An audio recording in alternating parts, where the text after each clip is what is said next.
நம்ம கண்டென்ட்ல பார்க்க போற கண்டென்ட் த கிரியேச்சர் ஹுல்ரா.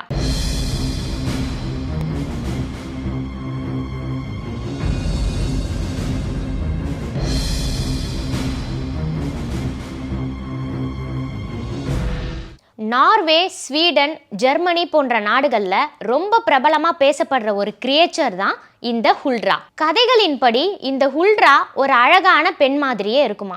மாட்டுடைய வால் மாதிரியே இந்த ஹுல்ராக்கு ஒரு அமைப்பும் இருக்குமா. ஹுல்ராவுடைய முதுகு பகுதியில் காஞ்ச இலைகள் போன்ற ஒரு அமைப்பும் இருக்குமா. இந்த ஹுல்ராவுடைய விக்டிமே ஆண்கள் தான் சொல்லப்படுது. அதாவது கல்யாணம் ஆகாத ஆண்களை தான் இந்த ஹுல்ரா டார்கெட் பண்ணுமா. காட்டுப்பகுதியில் ஆண்கள் தனியாக போனாங்க அப்படின்னா இந்த ஹுல்ரா ரொம்ப அழகான ஒரு பொண்ணாக மாறி அந்த ஆணை மயக்கி உடலுறவு கொண்ட பிறகு அந்த ஆணை கொலை செய்யும் அப்படின்னும் சொல்லப்படுது. இந்த கதை கிறிஸ்டியானிட்டி நார்வேக்குள்ளே போகிறதுக்கு முன்னாடி சொல்லப்படுற ஒரு கதை. கிறிஸ்டியானிட்டி வந்ததுக்கு அப்புறம் இந்த ஹுல்ராக்கு வேற ஒரு கதையும் சொல்கிறாங்க. அதாவது இந்த ஹுல்ரா சர்ச்சில் போய் ஒரு பையனை கல்யாணம் பண்ணிக்குமா. அப்படி பண்ணும் பொழுது அதோட தீய சக்தியை கம்ப்ளீட்டாக அது விட்டுடும்னு சொல்லப்படுது. ஆனால் கல்யாணத்துக்கு அப்புறம் அந்த கணவன் ஹுல்ராக்கு துரோகம் பண்ணுறான் அப்படின்னு தெரிஞ்சா அந்த ஹுல்ரா பழைய மாதிரி தீய எண்ணங்கள் எல்லாம் ஏற்றுக்கிட்டு அந்த கணவனை கொலை பண்ணுமா. இந்த ஹுல்ராவுடைய ஆரிஜின் அப்படின்னு பார்த்தா அதுக்கு ஒரு இன்ட்ரெஸ்டிங்கான கதையும் சொல்கிறாங்க. அதாவது கடவுள் ஆதாம் ஏவாளை படைச்சி இந்த பூமியில் வாழும்படி அனுப்புகிறாரு. அப்போது சில காலம் கழிச்சு ஆதாம் ஏவாளுக்கு நிறைய குழந்தைகள் பிறக்கிறாங்க. ஒரு நாள் கடவுள் நம்ம ஆதாம் ஏவாளை பார்க்கலாம் அப்படின்னு சொல்லிட்டு பூமிக்கு வராரு. அந்த டைம் ஏவாள் அவங்க பசங்களை எல்லாம் குளிக்க வச்சுட்டு இருக்காங்க. பாதி பசங்களை குளிக்க வச்சுட்டாங்க, மீதி பசங்களை குளிக்க வைக்க டைம் இல்லை.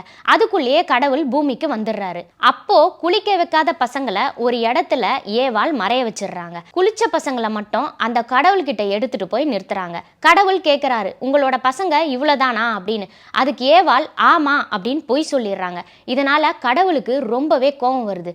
அதனால நீ குழந்தைங்களை மறைச்சு வச்சிருக்கிறது எனக்கு நல்லாவே தெரியும். அந்த குழந்தைங்க இனிமேல் மனித இனத்து கூட சேராம மறைஞ்சே தான் இருக்கணும் அப்படின்னு சொல்லிட்டு அந்த குழந்தைங்களுக்கு கடவுள் சாபம் கொடுத்துடுறாரு.